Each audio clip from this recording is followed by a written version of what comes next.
Hi guys, good afternoon. So gusto ko i-feature sa inyo yung tinigilan naming guest house dito sa Davao City. Ay, kinakakulan ako ng aso. Dito sa Davao City. So, ito pakikita ko sa inyo yung guest house, Herel Guest House dito sa Cabantian, Davao City. Malapit lang siya sa airport actually.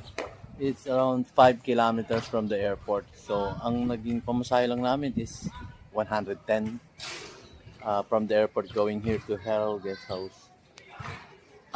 Maganda siya. Third floor siya. First, second, third floor.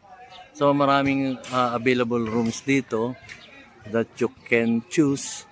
Usapin natin mamaya yung nasa desk room, sa information desk. Ito siya. So, pwede kayong magtambay dito sa meron siyang pinaka